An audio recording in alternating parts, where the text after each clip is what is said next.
The minivan had been parked in the same corner of the McDonald's lot every night for 7 weeks. Not a customer, not an employee. The windows fogged from the inside, 4 sets of lungs breathing in a sealed car. A blanket pinned across the rear glass so no one could see in. Malcolm Davis sat in his Mercedes 6 spaces away, with the engine off. This was the 3rd night he had come here. He did not know who was inside that van. He did not know why he kept coming back. He would know both before this night was over. Malcolm Davis drove at night the way some people drink. Not to get anywhere, just to keep moving. He had done it since he was 12 years old. Back then, it was his mother behind the wheel. A 1996 Honda Civic with a cracked dashboard and a back seat that smelled like laundry detergent because Dorothy Davis kept their clothes in garbage bags in the trunk when they had nowhere else to keep them. She would drive loops through the south side of Chicago at 2 in the morning, 3 in the morning, because the shelters were full and sitting still in a parked car felt too much like giving up. Moving felt like you were going somewhere, even when you were not. Malcolm was 52 now. He lived in a penthouse on the Oakland Hills with floor-to-ceiling windows that looked out over the entire East Bay. He had not needed to drive at night in decades. But the body remembers what the bank account forgets. When sleep would not come, he drove. No route, no destination, just the weight of the steering wheel and the sound of tires on asphalt and the city sliding past in the dark like something he could watch without being part of. That first night, he pulled into the McDonald's on International Boulevard at 11:14. Drive-through, black coffee. The lot was almost empty. 3 cars near the entrance. A delivery truck idling by the dumpsters. And 1 vehicle parked in the far corner backed against the chain-link fence at the edge of the lot. A Honda Odyssey minivan. Dark blue, though it was hard to tell under the sodium lights. Older model. The rear windows were covered from the inside. Not tinted. Covered. A blanket, pinned or taped across the glass so that nothing inside was visible from the outside. Malcolm noticed the position first. The van was not parked where a customer would park. It was in the darkest corner of the lot where the overhead light had burned out or been broken, but still within the angle of the security camera mounted above the drive-through window. Whoever parked there had chosen the spot, not randomly, deliberately. They knew the lot. They knew the camera.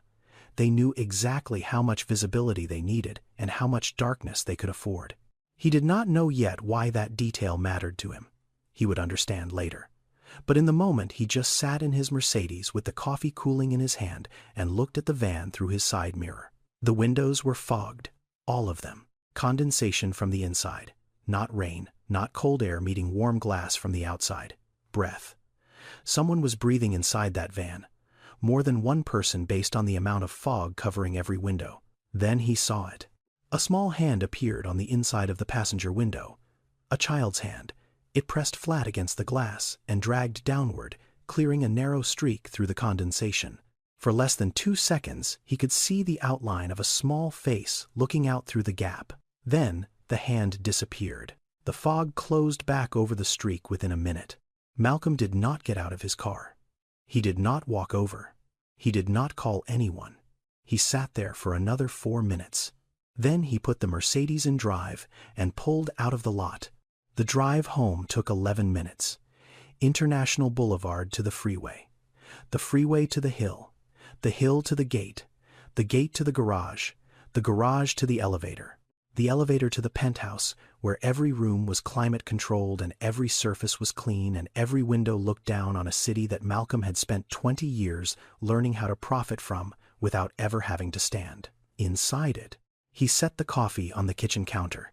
He did not drink it. He stood at the window that faced west toward the flatlands, toward International Boulevard, toward a parking lot he had never noticed before tonight. The hand on the glass stayed with him, not as an image, as a weight. Something had pressed against the inside of that window, the way something now pressed against the inside of his chest. Small, brief, already gone. He did not sleep that night. That was not unusual. What was unusual was the reason. He went back the next night. He told himself he was just driving. He told himself the coffee was the reason. He parked 6 spaces away and turned off his headlights and watched the same van in the same corner with the same fogged windows and the same blanket over the rear glass. Nothing happened. A phone light flickered inside the van for 20 minutes. Someone was using the McDonald's Wi-Fi. The light went off. The van was still. Malcolm drove home. He did not sleep. The third night he arrived at 10:15. He parked. He waited. At 10:28 the van pulled into the lot. Same spot, same angle, backed against the fence. The engine ran for 3 minutes, then shut off. The blanket went up over the rear windows from the inside. The fog began forming within 10 minutes. He stayed until 5:30 in the morning. At 5:32, the driver's door opened. A woman stepped out. He saw her for the first time. She was tall. She moved quickly. She opened the sliding door on the passenger side. He heard her voice. Quiet, steady. The voice of someone waking children who needed more sleep than they were going to get. 3 children came out of that van. The oldest was a boy, maybe 8 or 9. He stood on the pavement and put on his backpack without being told. The youngest was still in a diaper. She held him on her hip. The middle child was a girl, maybe 5 or 6. The woman set the toddler in a car seat that she pulled from behind the driver's seat. Then she stood in the McDonald's parking lot at 5:37 in the morning with a comb and a spray bottle and did her daughter's hair. 2 braids, even parts. The girl stood still on the asphalt in sneakers that were clean. The toddler started crying in the car seat. The woman picked him up with one arm and kept braiding with the other. She finished both braids. She loaded the children. She drove out of the lot heading north, toward the school district. Malcolm sat in his Mercedes and did not move for 6 minutes after she left. The parking space where the van had been was empty. The asphalt was still warm from the engine. He drove home. He did not sleep. The 4th night he saw something he had not expected. At 11:40, a man in a McDonald's uniform came out the side door carrying a brown paper bag. He walked to the van. He did not knock. He placed the bag on the ground beside the front tire. He tapped the hood twice, lightly, like a signal that had been given before. Then he turned around and walked back inside without looking at the van once. No one opened the door. No one said thank you. The bag sat beside the tire for 4 minutes before a hand reached out from the driver's window and pulled it in. 2 taps on the hood. That was all. That was the entire language between them. He knows. She knows he knows. Neither of them has ever said a word about it. The man taps, the woman takes. And every night, that small economy of silence keeps something human intact in a parking lot that was never built for living. The 5th night, Malcolm arrived at 9:15. Before the van, he waited. She pulled in at 9:41. Engine ran for 3 minutes. Blanket went up. Fog started. At 10:08, a window cracked open. Not much, 2 inches, and Malcolm heard something he was not prepared for. A woman's voice. Reading. She was reading aloud to children inside that van. He could not make out the words. He did not need to. The cadence was enough. Slow, measured. The kind of rhythm that does not rush because rushing would defeat the entire point. She was reading the way you read when you are trying to build a room out of sound. When the walls around you are made of glass and metal, and the only architecture you can offer is your voice. Malcolm sat in his car with the window down and listened to a woman read bedtime stories in a parking lot at 10 o'clock at night. He did not know her name. He did not know how long she had been here. He did not know what had happened to her, or what had been taken, or by whom. He did not know yet that the company responsible for putting her in that van was a company he had built with his own hands. He just knew he was going to get out of the car tomorrow. Inside the van, the world was 4 feet wide and 6 feet long, and held together by systems that had taken 7 weeks to build. Imani Carter had a method for everything. The middle row seats folded flat. That was the children's bed. A fitted sheet over the cushions. Pillows from the apartment she no longer had. A blanket for each child. The driver's seat reclined as far as it would go. That was her bed. It was not far enough. Her knees stayed bent every night. She had stopped noticing. The passenger seat held a plastic bin. Inside, 3 days of clean clothes, sorted by child. Jalen's stack on the left. Nia's in the middle. Carter's on the right. Under the bin, a 5-gallon water jug for washing faces and hands. A roll of paper towels. A Ziploc bag with 3 toothbrushes and a tube of toothpaste that was down to the last inch. Hanging from the headrest of the passenger seat, a clear plastic bag, wet wipes, hand sanitizer, a small bottle of detangling spray for Nia's hair, a comb, a brush, 2 ponytail holders. The trunk held everything else. 1 suitcase, 1 garbage bag of shoes, 1 box of shelf-stable food, peanut butter, crackers, applesauce pouches, granola bars. The box was never full and never empty. Imani kept it at exactly what she could afford after gas, and the $3 Happy Meal she bought the children every night so they had a reason to be in the McDonald's and she had a reason to park. She did not call this homeless. She called it in between where they had been and where they were going. That was the language she used with the children. We are in between right now. In between is not forever. In between is just the middle part of a story that has not finished yet. Jalen understood what in between meant. He was 9. He understood more than she wanted him to. Nia accepted it the way 6-year-olds accept what their mothers tell them, completely, without evidence, because the voice saying it was the only proof she needed. Carter was 2. He did not know what in between meant. He did not know what an apartment was. He did not remember the room where he was born. For Carter, the van was the world. The van had always been the world, and his mother was always in it. That was enough. That was the part that hurt the most.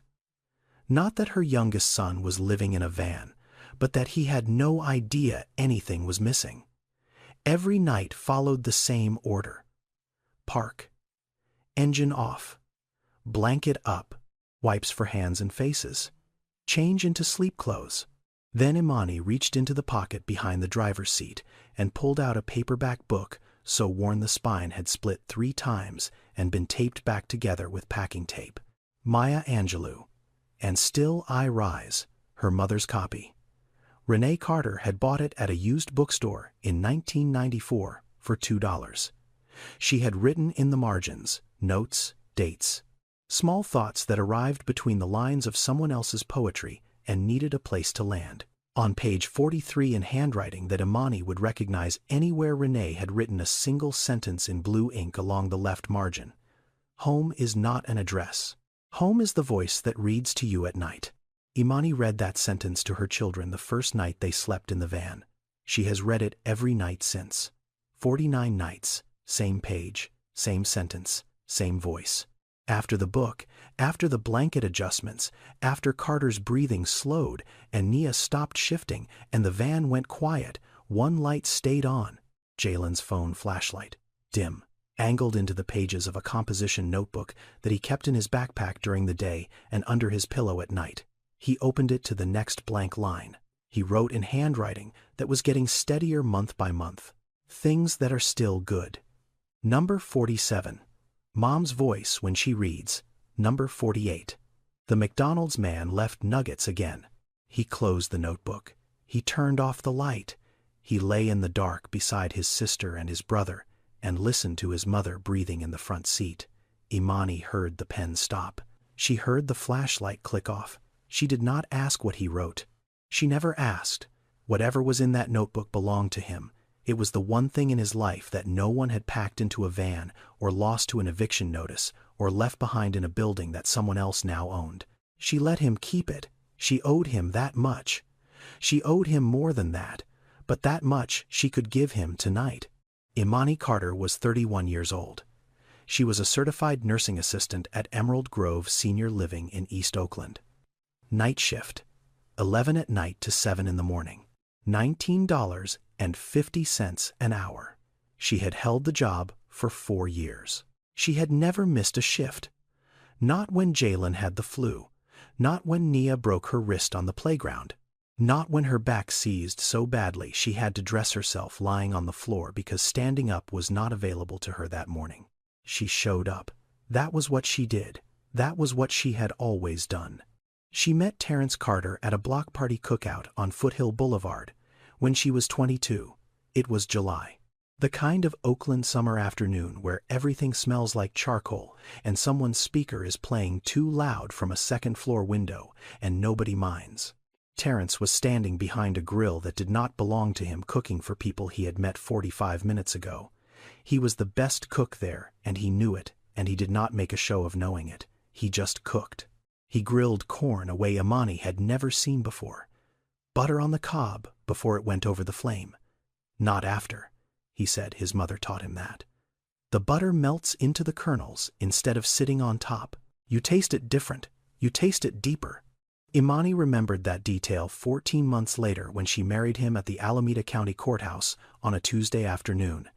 She remembered it the morning he died. She remembers it now in the van on the nights when the children are asleep and the parking lot is quiet and she has nothing to hold on to except the things that used to be true. Terrence was a construction worker, framing and drywall, mostly residential. He worked for a small outfit out of San Leandro. He was good with his hands. He was patient with measurements.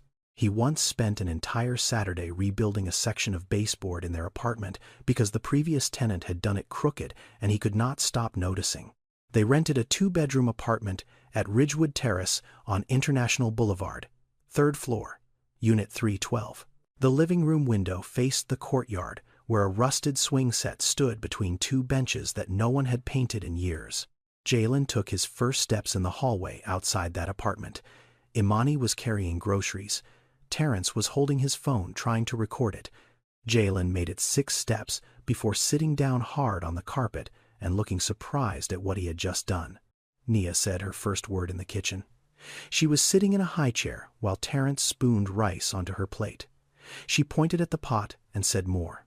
Not mama, not dada, more. She wanted what she wanted. She was specific about it from the beginning. Carter was born in the back bedroom at 3:17 in the morning. He came 5 weeks early. The contractions started at midnight.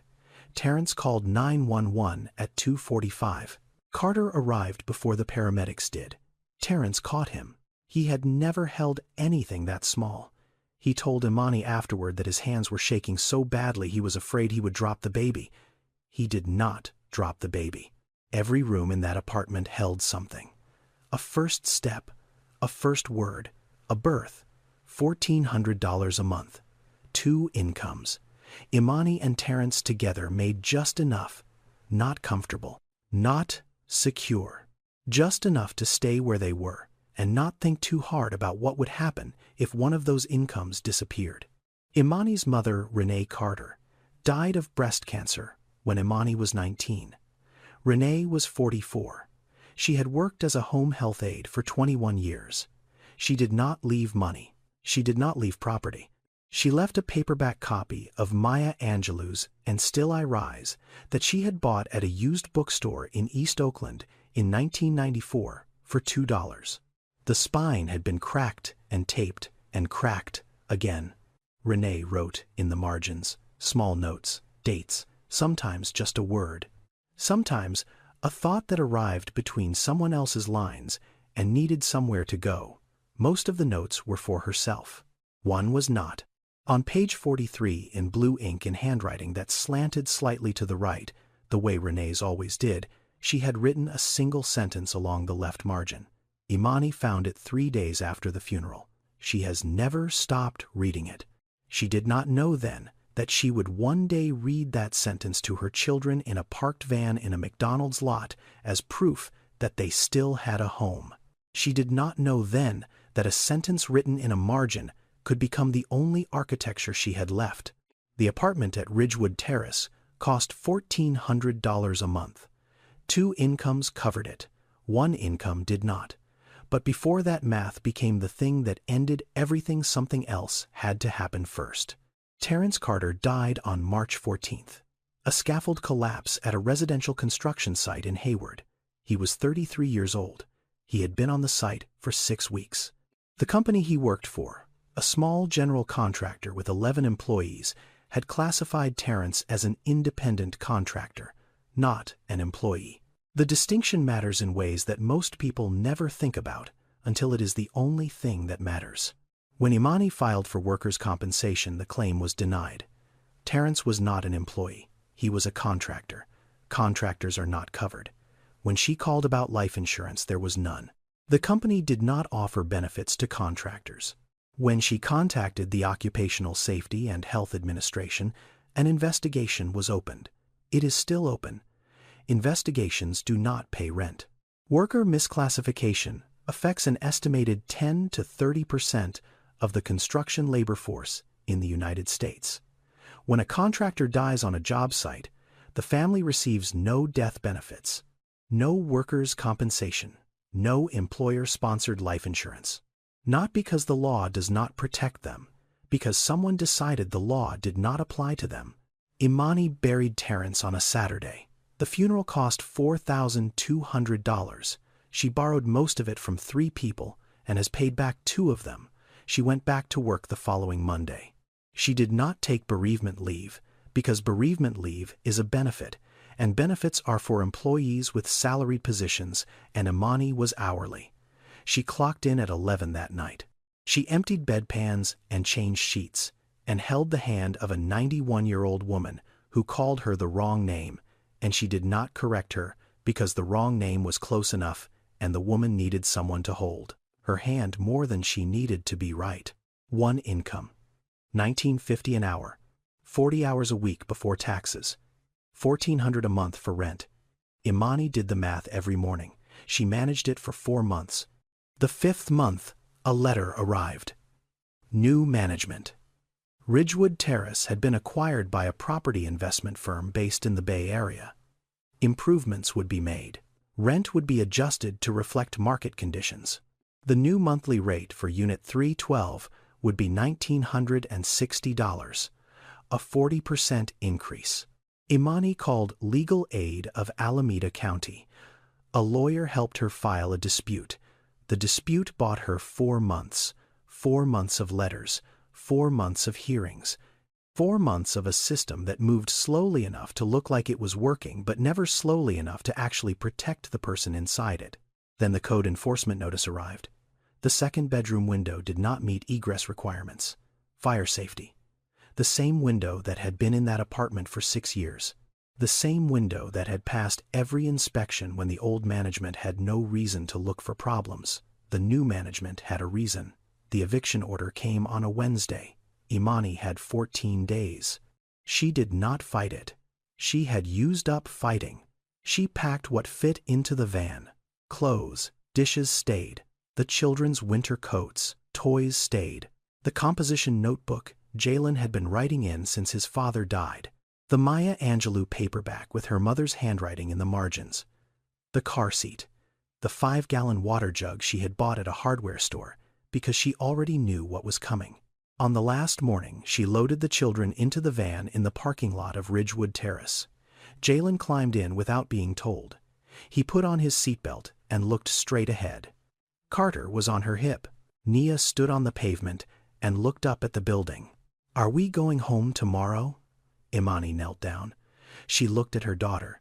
She said the only thing she could think of that was not the truth. "We are going somewhere better." She did not know where somewhere better was.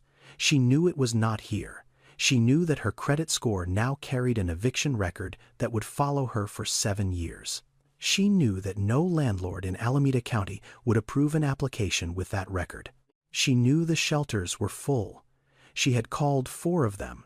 The shortest wait list was 9 months. She drove out of the parking lot of the building where her son had taken his first steps, and her daughter had said her first word, and her youngest had been born in the back bedroom 5 weeks early, while his father's hands were shaking. She drove to the McDonald's on International Boulevard. She parked in the far corner. She put up the blanket.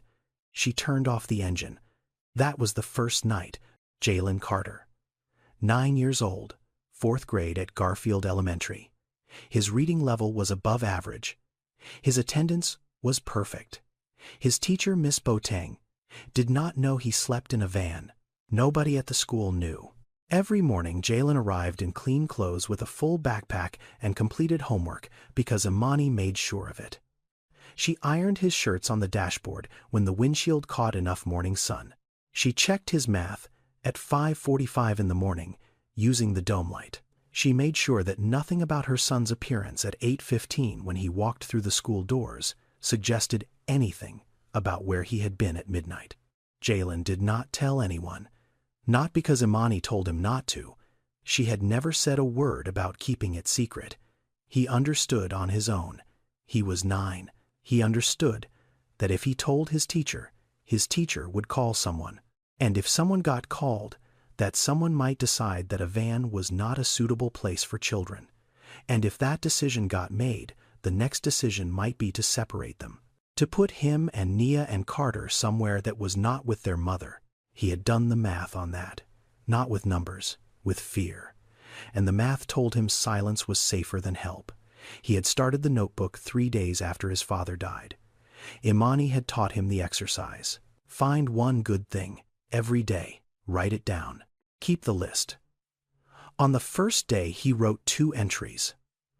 Number 1, Mom said we will be okay. Number 2, the sun came out after lunch. He was on number 52 now. 52 good things found in the middle of the worst thing that had ever happened to him. Some of them were small. Number 14, I found a quarter on the sidewalk. Some of them were ordinary. Number 31, Nia laughed at dinner. Some of them were the kind of thing a 9-year-old should not have to notice as remarkable. Number 44, nobody asked where we live today. The notebook went everywhere he went, in his backpack during the day, under his pillow at night. It was the one thing he owned that had nothing to do with what had been lost. It only contained what remained. Nia Carter, 6 years old, kindergarten at Garfield Elementary, same school as Jalen, different building. She remembered her father better than either of her brothers did because she was the one who had spent the most time watching him. She watched him cook. She watched him measure walls. She watched him carry Carter on his shoulders through the courtyard at Ridgewood Terrace on Saturday mornings when the swing set was too rusted to use and walking was the only ride available. She asked the question almost every night. Are we going home tomorrow? Imani had given every answer she had. We are working on it. Soon. Not yet, but soon. I promise we are going to find a place. She had run out of new ways to say the same thing. Nia kept asking anyway. Not because she expected a different answer, because asking was the only way she knew to keep the idea of home alive. On the fogged windows of the van, Nia drew houses with her finger, a triangle roof, a square body, a door in the middle, a window on each side, sometimes a chimney, sometimes a tree. She drew the same house every night on the same window, and every morning the condensation dried and the house disappeared, and every night she drew it again. She did not know she was drawing a metaphor. She was 6. She was drawing what she wanted, and what she wanted vanished by morning, and she rebuilt it anyway. Because that is what you do when you are 6, and the only construction material you have is your finger, and the only canvas you have is fog. Carter, 2 years old. He did not remember the apartment at Ridgewood Terrace. He did not remember his father. He did not remember the back bedroom where he was born, or the courtyard with the rusted swing set, or the kitchen where his sister said her first word. He had no memory of a life before the van. For Carter, the van was not temporary. It was not in between. It was not the middle part of a story that had not finished yet. It was the whole story. It was the only world he had ever known. The seat was his bed. The parking lot was his yard. The McDonald's restroom was where mornings happened. His mother was always there. His brother was always there. His sister was always there. Nothing was missing. Nothing had been taken. The world was complete. That was the part that hurt the most. Not that her youngest child was living in a van, but that he had no idea anything was missing. Malcolm Davis was 52 years old. He grew up on the south side of Chicago in a 2-room apartment on 63rd Street that his mother rented for $420 a month. His father left when Malcolm was 4. He does not remember the leaving. He remembers the silence after it, a space in the apartment where a voice used to be and then was not. Dorothy Davis worked 3 jobs: housekeeping at the Palmer House Hilton from 6 in the morning to 2 in the afternoon, cashier at a Walgreens on Cottage Grove from 3 to 8, laundry folding at a commercial cleaners on Stony Island from 9 at night until midnight. She slept 4 hours a night for 11 years.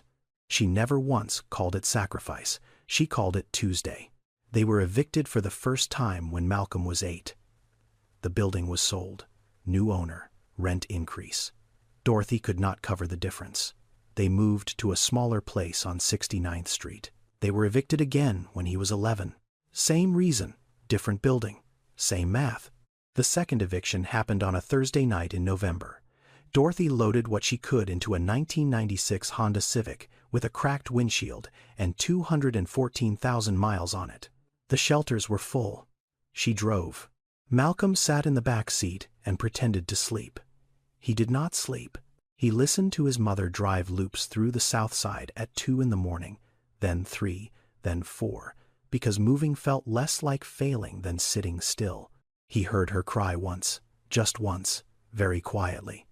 She thought he was asleep. He was not. Malcolm made a decision that night that he did not have words for until he was much older. He decided that he would never again be the person in the back seat. He would be the person who decided where people lived, not the person who got told. Scholarship to the University of Illinois. Finance degree. Entry-level analyst at a real estate investment firm in San Francisco. 11 years of learning how property worked, not as shelter, as math, as leverage, as a system that rewarded the people who understood its language and punished the people who did not. He founded Vantage Point Capital at 41. The company did one thing well. It acquired underperforming residential properties, optimized them, and increased their value. Buy a building for $4 million. Renovate. Raise rents to market rate. Revalue at $7 or $8 million. Hold or sell. Clean, efficient, profitable. He called it creating better housing. And he was not entirely wrong. Some of the buildings were genuinely better after Vantage Point intervened. New plumbing, new wiring, updated kitchens, safer stairwells. Better for the people who could afford the new rent. The people who could not afford it were not in the spreadsheet. They were in the column labeled vacancy rate. They were in the line item called tenant turnover. They were numbers that went down so that other numbers could go up. Malcolm did not think of himself as someone who displaced people. He thought of himself as someone who fixed buildings. The difference between those two things is the difference between looking at a property through a spreadsheet and looking at it through a window. Malcolm had not looked through a window in a very long time. He lived alone. Penthouse on the Oakland Hills. No wife, no children. Not because he did not want them, because he had never stopped moving long enough to let them happen. Dorothy died 6 years ago. Heart failure. She was 68. She worked until she was 64. Malcolm paid for everything at the end. The best hospital, the best room. She died in a bed that cost more per night than the apartment on 63rd Street cost per month. He still drove at night, the same way Dorothy drove. No destination, no route, just the weight of the wheel, and the road sliding past, and the feeling of going somewhere without having to decide where. The car was different now. The reason was not. He did not know yet that the road would take him to a McDonald's parking lot on International Boulevard. He did not know that the woman sleeping in the van in that lot had been evicted from a building he owned. He did not know that the system he built to make sure he was never powerless again was the same system that had made her powerless. He would learn all of that soon. But not yet. Imani Carter was not unusual. That was the problem. On any given night in the United States, more than 172,000 families with children experience homelessness. That number comes from the Department of Housing and Urban Development. It is a count. It is not a measure. It does not capture the families sleeping in cars who never enter the shelter system. It does not capture the families doubled up in relatives' apartments or rotating between motels paid for week by week. The actual number is higher. Nobody knows how much higher because the people it describes are very good at not being counted. Many of them have jobs. That is the part that breaks the math people carry in their heads about how homelessness works. The assumption is that if you work, you can afford a place to live. In California, A worker earning minimum wage would need to work 89 hours per week to afford a two-bedroom apartment at fair market rent. 89 hours. That is not a work week. That is 2 work weeks compressed into one with no sleep and no children and no transportation costs and no food. Imani worked 40 hours a week at $19.50 an hour. She earned roughly $34,000 a year before taxes. The average rent for a two-bedroom apartment in Oakland in the year she was evicted was $2,100 per month. Her entire take-home pay would cover rent and almost nothing else. No gas, no food, no diapers, no school supplies, no margin, no room, no math that works. A single eviction record stays on a credit report for up to 7 years. It does not explain why you were evicted. It does not say your husband died and your income was cut in half. It does not say the building was sold and the rent was raised 40%. It does not say the code violation they cited had been there for 6 years and only became a problem when new ownership needed a legal reason to remove you. An eviction record does not tell the story of why someone lost their home. It just tells the next landlord that they did. And most landlords do not ask why. Imani had applied to 11 apartments in the 2 weeks before the eviction date. She was denied by all 11. 3 did not give a reason. 8 cited the pending eviction on her record. One leasing agent told her over the phone before she had even submitted the application that there was no point. We do not rent to applicants with eviction history. It is company policy. Company policy. Those 2 words contain more cruelty per syllable than almost anything else in the English language. They mean the decision has already been made, and the person telling you about it is not the person who made it, and the person who made it will never meet you, and the meeting would not change anything if it happened. Imani knew this. She had learned it the way you learn everything about poverty, by living inside it and discovering that the exit signs were painted on. Malcolm got out of his car on the 6th night. He had spent 5 nights watching from 6 spaces away. 5 nights of details that arrived one at a time and accumulated into something he could no longer observe from a distance. The hand on the glass, the phone light, the woman braiding her daughter's hair on the asphalt at 5:30 in the morning. The McDonald's manager tapping the hood twice. The sound of a voice reading through a cracked window at 10 at night. He crossed the parking lot. 6 spaces. 42 feet of asphalt between his car and hers. His shoes made sounds on the pavement that he had never noticed before. Everything was louder at night in a parking lot when you did not know what you were doing. He stopped at the driver's side window. He raised his hand. He knocked twice, lightly. The same rhythm Deshawn used on the hood. Not aggressive, not demanding. 2 taps that said, "I am here, and I am not here to hurt you." 5 seconds of silence. Then, the blanket on the driver's side window moved. Not the whole blanket, a corner. Pulled back just enough for someone to look out. She looked at him. Her eyes were not afraid. They were calculating, measuring the distance between his hand and the door. Measuring the distance between his car and hers. Measuring him. She opened the door 3 inches. Not enough for him to reach inside. Enough to talk through. Her body was positioned between the gap and the back seat where her children were sleeping. "I know your car. You have been here before." Her voice was level. Not a question. A statement of evidence she had already collected. Malcolm had not prepared words. He had prepared nothing. He had crossed 42 feet of parking lot on an impulse that 5 nights of watching had built without his permission. He said the only true thing he had. "I saw the hand on the window." Imani looked at him. She looked at the Mercedes parked 6 spaces away. She looked back at him. "Are you watching us?" Her voice did not shake. Her voice had a blade in it. The kind of blade that belongs to a woman who has been watched before by men who did not come with good intentions and has learned that the first question is always the most important one, and the answer to it determines everything that comes next. Malcolm stood in the parking lot in a coat that cost more than her van was worth and said the most honest thing he had said in years. "I do not know what I am doing here." Imani looked at him for 3 more seconds. Then she closed the door. Not a slam, A decision. The blanket went back over the window. The conversation was over. Malcolm stood in the McDonald's parking lot and did not move. This was a feeling he had not had since he was 12 years old. Standing outside a car, at night, not knowing where to go or what to do, or whether the thing he had just done was right or wrong, or neither.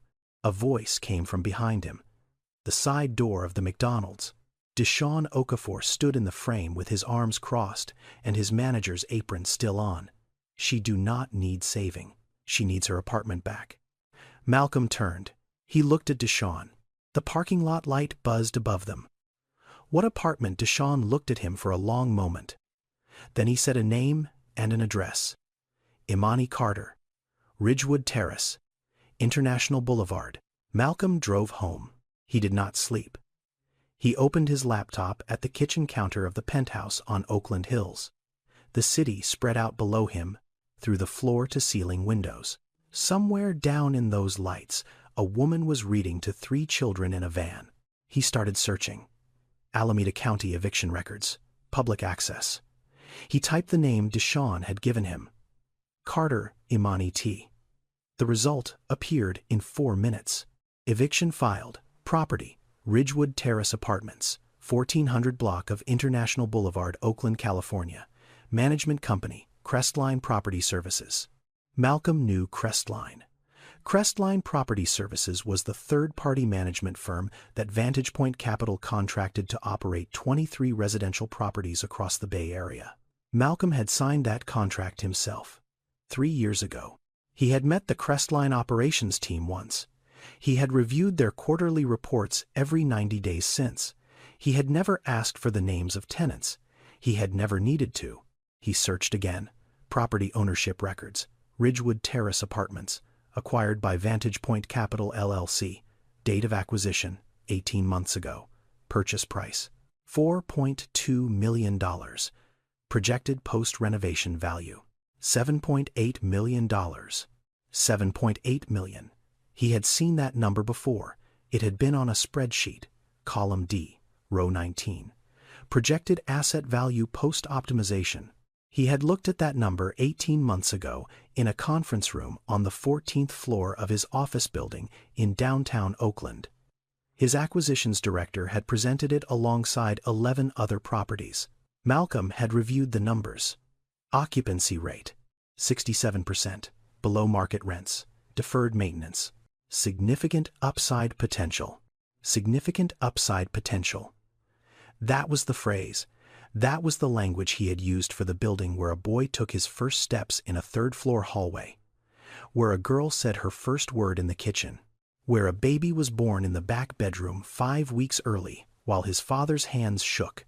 Malcolm had looked at the number and said one word. Proceed. He did not know the name Imani Carter when he said it. He did not know the name Terrence Carter or Jalen Carter or Nia Carter or Carter Carter. He did not know that anyone had been born in that building or taken first steps in that building or said a first word in that building. He knew 42 units. He knew 67% occupancy. He knew below market rents. He knew significant upside potential. He closed the laptop. The screen went dark. The penthouse went dark. He sat at the kitchen counter in the silence of a home that had cost him $3.4 million and looked out the window at Oakland, spread below him like a map of everything he had ever wanted to control. Somewhere down in those lights on International Boulevard, in a parking lot behind a McDonald's, a woman he had never met was sleeping in a van that his company had put her in. She was reading to her children from a book her dead mother had written in. She was calling it In Between. She was telling them it was not forever. Malcolm sat in the dark for a long time. He did not move. He did not reach for the laptop. He did not call anyone. He just sat with the knowledge that the thing he had built to make sure no one ever decided where he lived again was the exact thing that had decided where Imani Carter and her 3 children lived tonight. He had spent his career making sure he would never be evicted again. He had not considered that the way to guarantee that was to become the person who did the evicting. The next morning, Malcolm opened the full Vantage Point portfolio on his desktop. 23 properties. He had never looked at all of them at once. He had always looked at them one at a time, one spreadsheet, one set of projections, one acquisition memo, one approval. That was how the work was designed. You never saw the whole picture because the whole picture was never the point. The point was the next deal. He opened them all. Every property report, every tenant displacement log filed by Crestline Property Services over the past 3 years.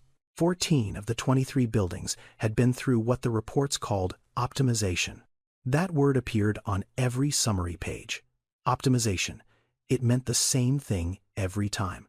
Acquire, inspect, identify code violations that had existed for years without enforcement. Issue rent adjustments to market rate. File eviction proceedings against tenants who could not pay the new rate or whose units failed the newly enforced code. Renovate, relist at higher rents. Report increased asset value to investors. 14 buildings. 341 families displaced across 3 years. Malcolm read the number and read it again. 341. Not a single step in the process had been illegal. Every rent increase was within the allowable percentage under California law. Every code enforcement action was documented by a licensed inspector. Every eviction was processed through the Alameda County Superior Court. Every filing had been reviewed by Vantage Point's legal team before submission. He called Lorraine Voss. She was the director of operations at Crestline. She had managed the Vantage Point account since the contract was signed. She picked up on the second ring. Malcolm asked about Ridgewood Terrace. Lorraine answered the way she answered every question. Calmly. Precisely. Without hesitation. Rent adjustment was market-aligned based on comparable units within a half-mile radius. Code violations were flagged during the post-acquisition inspection and reported to the city as required. Evictions were processed through court. Tenants were given the legally mandated notice period. Relocation assistance was offered where applicable. Everything was by the book Mr. Davis. Malcolm was quiet for a moment. Then he asked a question he had never asked about any property in his portfolio. How many families were in the building when we acquired it? Lorraine paused. Not long, just long enough to check a file. 42 units, approximately 38 occupied at the time of acquisition. How many are still there? A longer pause this time, not because she did not know, because she understood what the number meant when you said it out loud. 7. 38 families. 7 remaining. 31 gone. In 18 months. Through a process that was entirely legal and entirely documented and entirely approved and entirely devastating. Malcolm did not respond. Lorraine waited for 5 seconds. Then she asked if there was anything else. Malcolm said no. He hung up. There is a term for what happened at Ridgewood Terrace. It is called renoviction.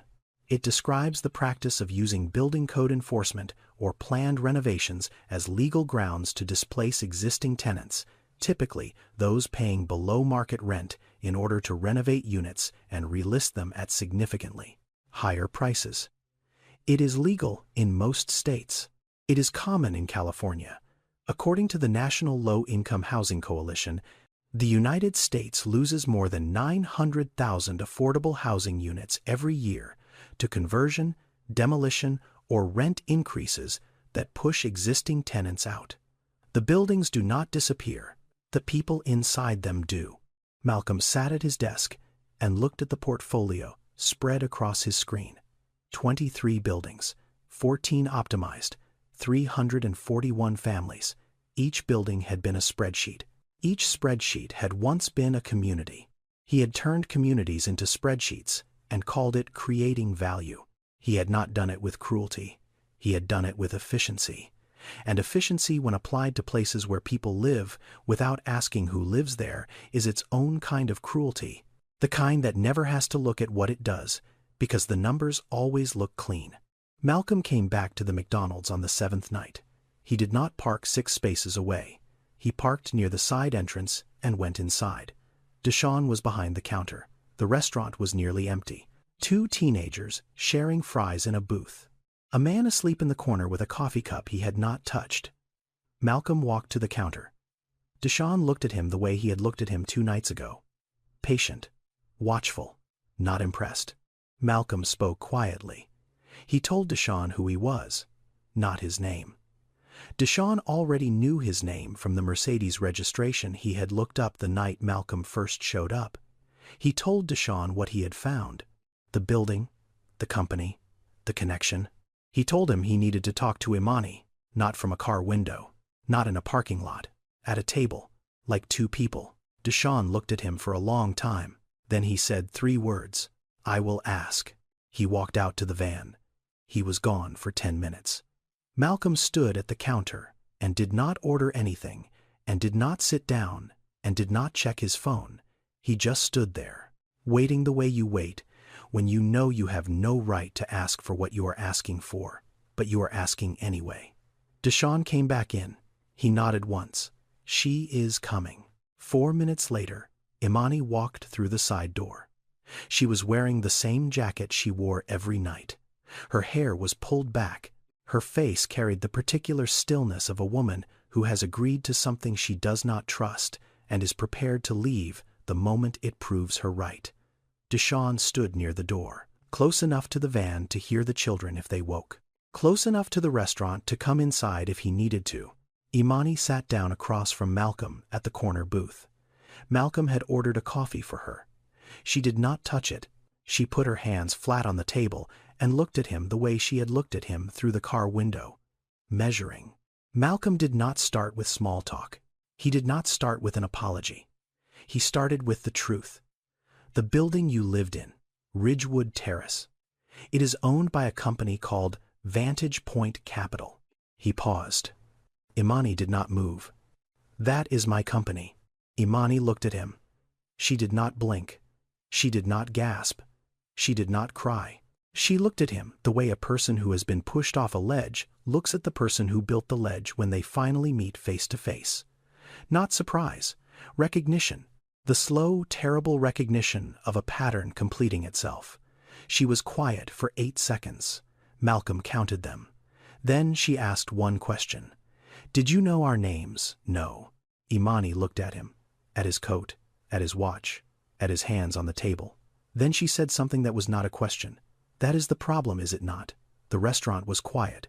The fluorescent lights hummed. The teenagers had stopped talking. The man in the corner was still asleep. I am not here to offer you money, Malcolm said. Good, because I do not want your money.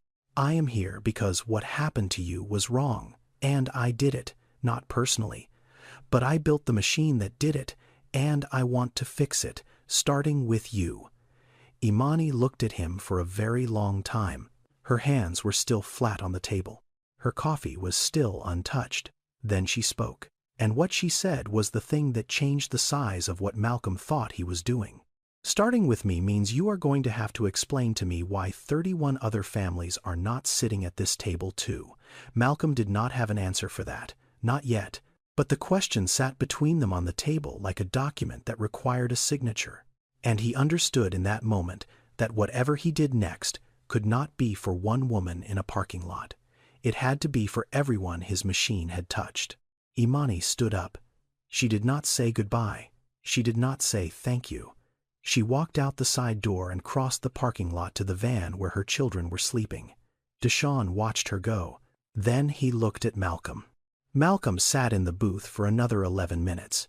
The coffee Imani did not drink grew cold across from him. He did not touch it either. He left it there. 2 full cups on a table, neither one consumed. He did not know yet what that meant. But he would. Imani opened the driver's door of the van and climbed in quietly. She pulled it shut behind her with the practiced softness of a woman who had learned exactly how many decibels a car door makes when you close it with a sleeping 2-year-old 3 feet away. Jalen was not asleep. He was lying on his side with his eyes open, watching the gap between the front seats. When Imani's face appeared, he did not smile. He searched. Where were you? Not curiosity. Inventory. The same way he checked his backpack every morning. The same way he counted the applesauce pouches in the trunk every night. Making sure everything was still where it was supposed to be. Making sure the math still worked. I was talking to someone. About us. About a lot of things. Jalen looked at her for 3 seconds.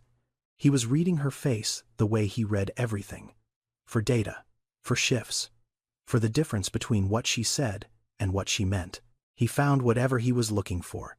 He nodded once. He turned back to his notebook. Nia stirred. Her eyes opened halfway. She looked at Imani from the middle seat with the unfocused gaze of a child pulled out of sleep by the sound of a door she had learned to listen for. "Are we going home tomorrow?" The last time she asked, Imani had said, "We are going somewhere better." That was 7 weeks ago. She had used that answer and its variations for 49 nights. Tonight, she was quiet for 5 seconds. Then she said something different. "I am working on it, baby." Nia looked at her. Her eyes were open now. She held the look for a moment, then she closed her eyes and turned her face into the pillow, and was asleep before she could ask anything else. Jalen heard it.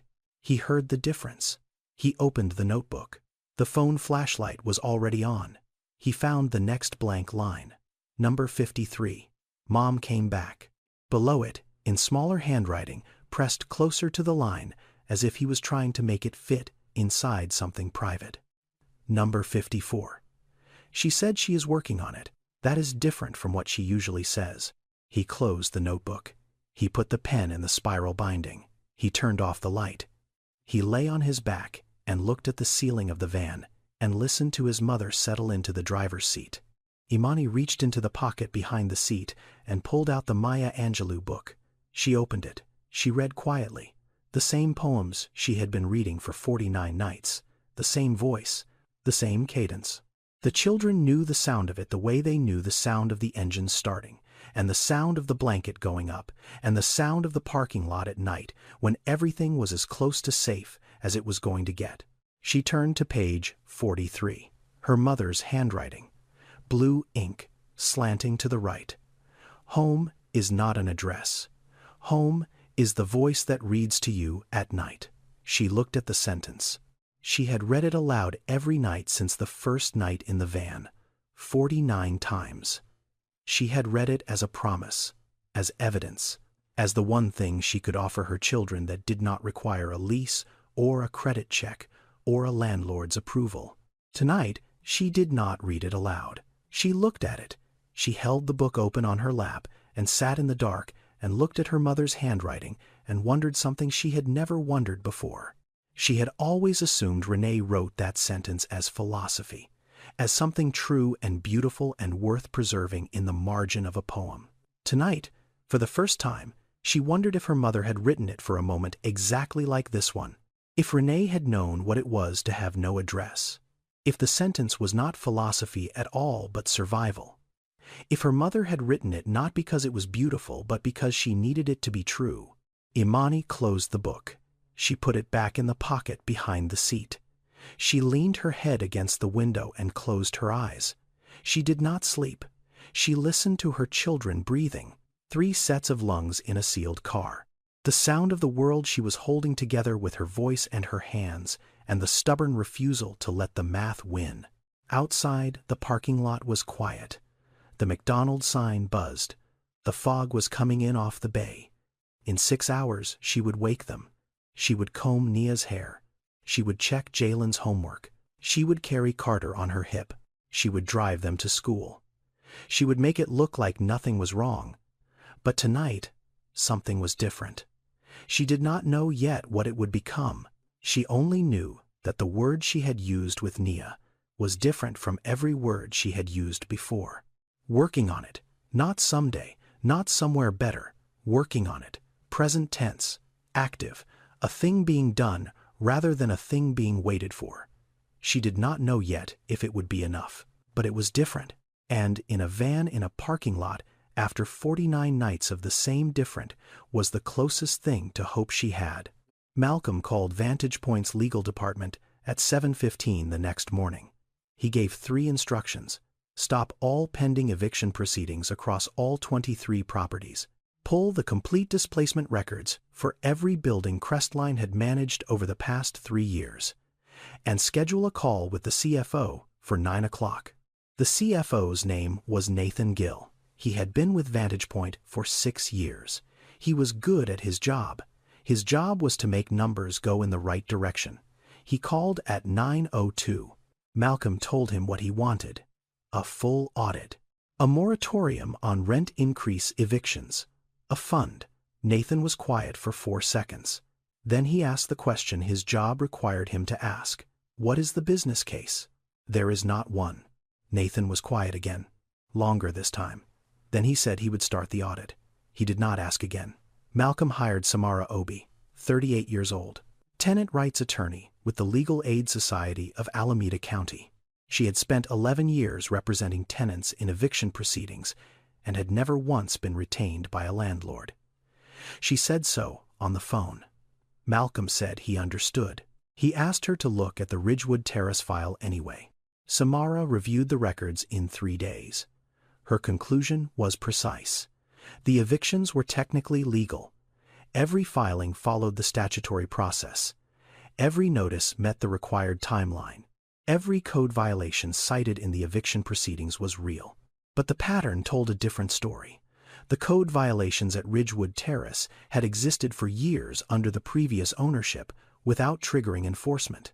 They were flagged only after Vantage Point acquired the building, only after the rent increase had been implemented, only after tenants who could not pay the new rate needed a legal reason to be removed. The same pattern appeared at 14 other properties. Acquire, inspect, find violations that had been there for years, use the violations as legal grounds, process the eviction, renovate, relist. In some cities, this practice has a name. It is called renoviction, the use of renovation or code enforcement as a mechanism to legally displace tenants paying below market rent. Some municipalities have responded with right of return ordinances. San Francisco requires landlords to offer displaced tenants the right to return to their units after renovation at the original rent. Los Angeles has similar protections. Oakland at the time of Imani Carter's eviction did not. Malcolm did not wait for Oakland to pass a law. He created one inside his own company. He established the Vantage Point Restoration Fund, $12 million. The fund had 4 objectives. First, locate and contact every family displaced from a Vantage Point managed property over the past 3 years. 341 households across 14 buildings. Second, provide relocation assistance to any displaced family still in need. Third, work with the Alameda County courts to petition for the sealing or vacating of eviction records, where the underlying eviction was tied to a post-acquisition code enforcement action. Fourth, implement a right of return policy for Ridgewood Terrace and all future renovation projects in the Vantage Point portfolio. Former tenants would be offered their units back at their original rental rate upon completion of renovation. Samara Obi made the calls, not Malcolm. Malcolm understood that this was not about him. It was not about the relationship between a billionaire and a woman in a parking lot. It was about a system that had broken something and a system that could be rebuilt to fix it. The calls went out from the Legal Aid Society. Samara's team reached 212 of the 341 households within 6 weeks. Some had found housing, some had not. Some had left Oakland entirely. Some had left California. 11 were living in vehicles. 23 were in shelters. 41 were doubled up with family members in apartments that did not have room for them. Imani Carter received a call from Samara Obi on a Tuesday afternoon. She was in the McDonald's parking lot. The children were at school. She was sitting in the driver's seat with the engine off and the windows cracked, reading a booklet about affordable housing applications that she had picked up at the public library 3 days earlier. The call lasted 14 minutes. Samara explained the fund, the right of return, the timeline for Ridgewood Terrace renovation, the rent. Imani listened without interrupting. When Samara finished, Imani asked one question. Is this for everyone, or just for me? For everyone we can reach, Samara said. You are the 14th call I have made today. Imani was quiet for a moment. Then she said thank you. Then she hung up. She sat in the van for another 6 minutes. She did not move. She did not call anyone. She looked at the booklet in her lap, and then she looked at the parking lot, and then she looked at the rearview mirror where she could see the car seats in the back, where her children slept every night. She did not cry. She had made a rule about that a long time ago. Not in front of the van, not where the parking lot could see. But her hands were shaking, and she let them. 4 months later, on a Saturday morning in October, Imani Carter pulled the van into the parking lot of Ridgewood Terrace. She turned off the engine. She looked at the building. 3 stories, same brick, same entrance, new windows, new paint at the frames. A building that had been waiting for people to come back to it and had started showing the cost of waiting. 22 of the original 38 households returned. Imani was the 14th. The renovation had been completed under a revised plan. 70% of units designated affordable at the original rental rates, 30% at market rate. Vantage Point absorbed the difference. The projected return on the property dropped from $7.8 million to $4.1 million. Malcolm signed the revised projection without asking anyone to explain the loss.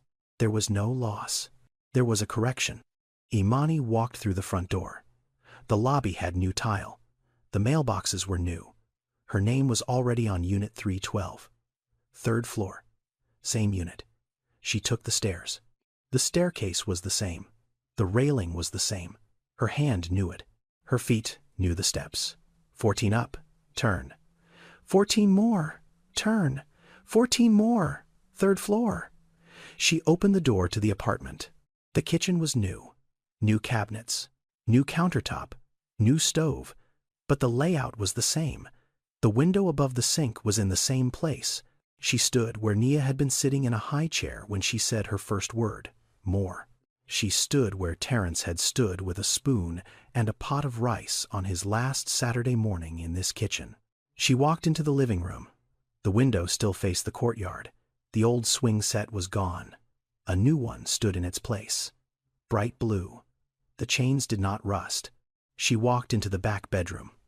The room where Carter was born at 3:17 in the morning 5 weeks early while his father's hands shook. The room had a new window. It met the egress code. The window that had been used to remove her from this apartment was now the window that proved the apartment was safe. She stood in front of it for a long time.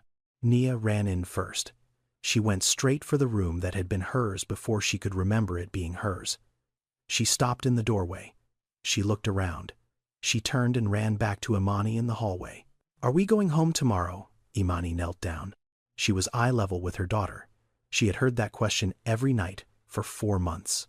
She had answered it with soon and somewhere better, and I am working on it. She had answered it with every word she had, except the right one.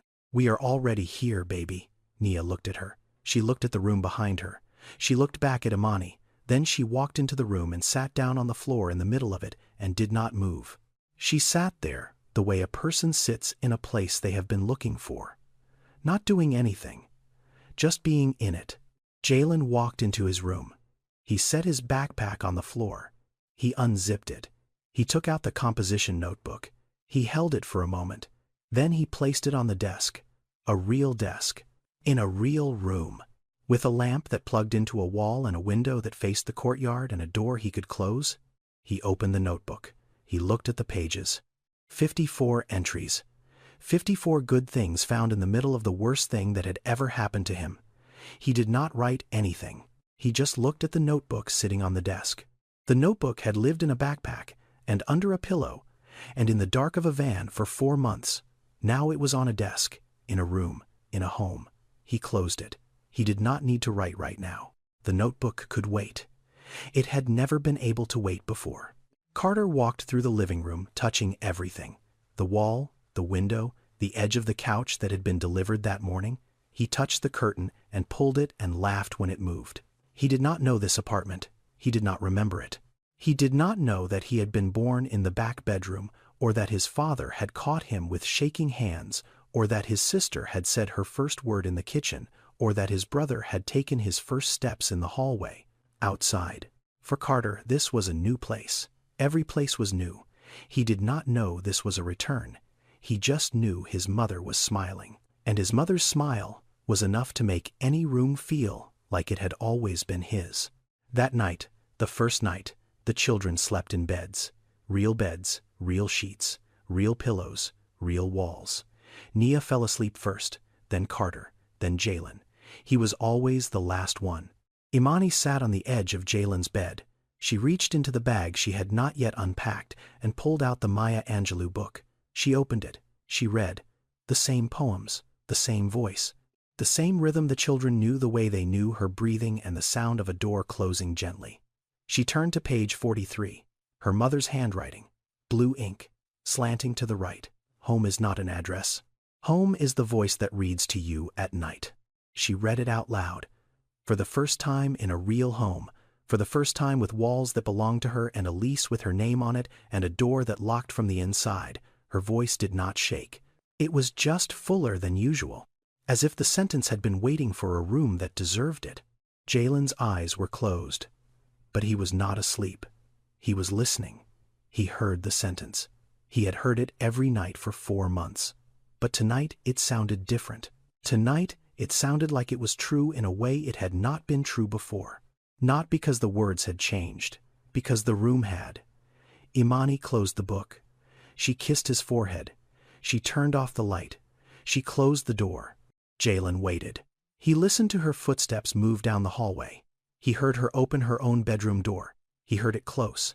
Then he reached over and turned on the desk lamp. Not a phone flashlight. A lamp.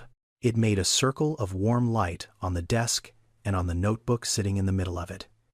He opened to the next blank page. Number 55. Things that are still good, he wrote slowly. The pen moved across the paper in handwriting that was steadier than it had been 4 months ago. Steadier than it had been the night he started. Number 55. I can hear Mom reading from my own room. He looked at the line. He looked at the notebook. He looked at the 54 entries that came before this one. Every good thing he had found since his father died and his home disappeared, and his world became a van in a parking lot behind a McDonald's. Then below number 55, he wrote one more line. He did not give it a number. It did not belong to the list. It belonged to something else. Something the list had been pointing toward the whole time without him knowing it. I think maybe everything on this list was always her. He closed the notebook. He turned off the lamp. He lay back on the bed, in his room, in his home. The ceiling was white. The room was dark. The apartment was quiet. Somewhere down the hall, his mother was lying in a bed that was not a reclined car seat for the first time in 4 months. He listened to the silence of a place that was not a parking lot. No engine noise, no fluorescent lights buzzing, no cars pulling in and out. Just a building settling into itself at night, the way buildings do, and his mother breathing somewhere behind a wall that was hers. Malcolm Davis drove that night. The old habit, the steering wheel, the empty road. He took International Boulevard because it was the route his body knew now. He passed the McDonald's at 11:22. He slowed down without deciding to. The parking lot was lit by the same sodium lights. The drive-through window was closed. 2 cars near the entrance. The delivery truck idling by the dumpsters. The far corner, by the chain-link fence, where the overhead light was burned out, where the van had parked at exactly the right angle to be in the camera's view, but out of the light's reach. The space was empty. No van, no fogged windows, no blanket over the rear glass, no hand pressing against the inside of the window. Malcolm stopped the Mercedes in the lot. He looked at the empty space for a long time. He did not know that Imani had moved into Ridgewood Terrace that morning. He did not know that Nia had asked her question for the last time. He did not know about the notebook or the lamp or the sentence that did not have a number. He just knew the van was not there. And for the first time in weeks, he drove home and slept. Malcolm Davis built a company that displaced 341 families and called it Progress. Imani Carter slept in a car with 3 children and called it In Between. Society honored one of them with a Forbes profile. The other one was asked to move her car by 6 in the morning. Think about who we call successful. Think about who we call homeless. Then think about which one of them was actually building something. The cruelest part of what happened to Imani Carter is not what she survived. It is how ordinary her story is. She did everything right. She worked. She paid rent. She raised her children. She kept them fed and clothed and in school. And the system that was supposed to hold people like her decided she was in the way of a better return on investment. And nobody in the system had to feel bad about it because nobody in the system ever learned her name. There is a parking lot somewhere near you tonight with a car that has been there too long. The windows are fogged. Someone inside is reading to a child. You will drive past it tomorrow and you will not see it. Most people do not. That is not cruelty. It is distance. And distance is something we can choose to close. This story is fiction. The names are not real, but the statistics are. And the situation, a working mother living in her car because an eviction destroyed her ability to rent, is happening right now to hundreds of thousands of families across this country. I wrote this because I believe stories can do what statistics alone cannot. They make you see a person where you used to see a number. If this one did that for you, it did what I needed it to do. If this story stayed with you, send it to someone who needs to hear it. If it made you angry not at a character, but at a system, good. That anger has a direction. Subscribe. I will see you in the next one.